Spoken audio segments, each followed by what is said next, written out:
Hello, my friends. This is Wendy. Welcome to week 9 of the 12 weeks of Christmas. I can't believe how close we are to ending the year. It just feels like it's flown by. Anyway, I have a really cute box for you today. This box holds a gift card.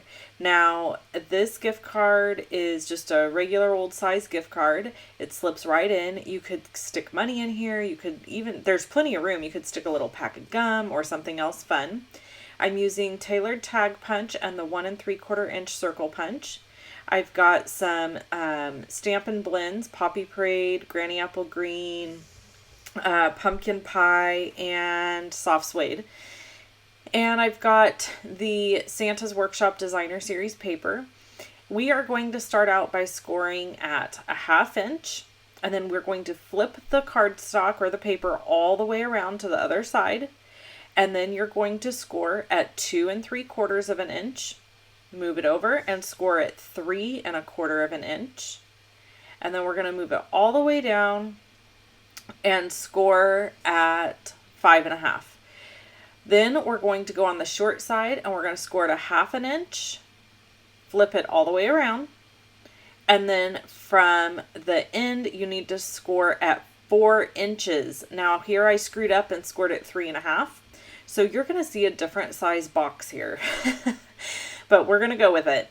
So then you take the top piece, this long top piece here, and you're going to score in from the very outside edge at 1 1/4 inch, but you're only going to score down to that first score line. Okay, this is going to make your little top folding piece. Then you're going to move your paper over to the it should be 2 1/2. Yeah, there we go, 2 1/2, and score again all the way down to that first score line, and that has created your little tab fold over flap. Then the next part is cutting away everything else, all the excess. So you got to cut away all the way in to the score line where the tab is. So we're going to do that now. So I'm cutting away the top of this box. Now, because I did that one measurement wrong, my little fold over flap is too long and my box is too short and it wouldn't hold a gift card. So as long as you follow the measurements that I've written out on my blog or the measurements I just gave you, you will be completely fine. Don't look at the screen and go by the measurements on my trimmer where I lined them up, because it will be incorrect.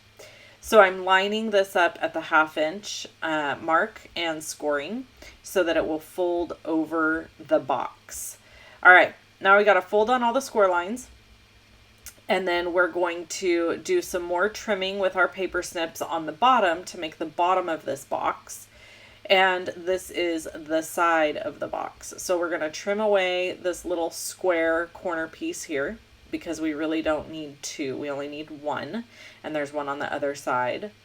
And then we're going to trim in on all the little score lines up to that bottom score line, that 1/2 inch score line.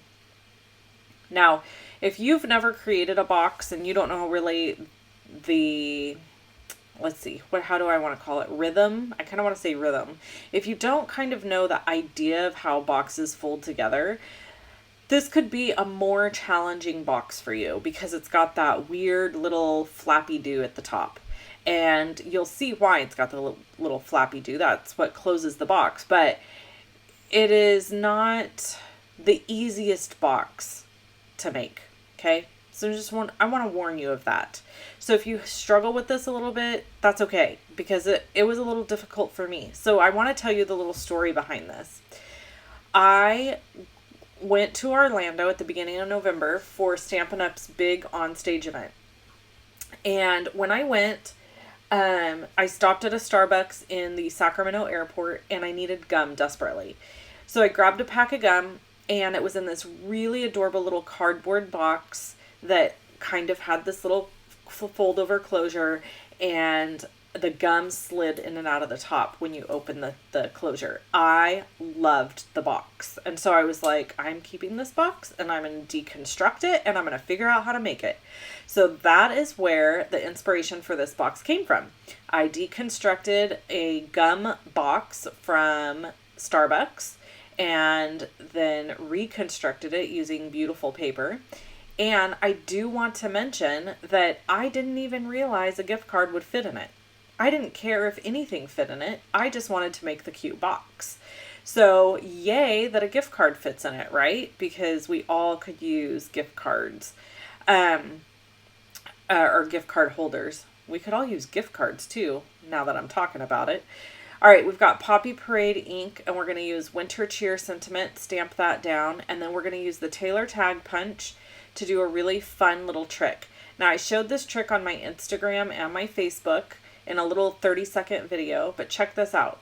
You punch it with the Winter Cheer as far over as you can get it, take it out, turn it around, punch it again, and then look at that little bitty Winter Cheer that you have. Okay, so if you didn't see that little quick snippet video that I did on my Instagram or Facebook, make sure you follow me on Instagram or Facebook so that you can see my stories and all my cute ideas and different things that I share there. All right, so then I colored the snowman, and I'm using my snail adhesive and dimensionals to add the Winter Cheer down at the bottom of the box. And that's it. The box opens and closes by tucking that little flap behind the circle with the snowman stamped on it. And here I'm going to show you the two different size boxes. Oh, just kidding. I thought I was, but I cut it out apparently.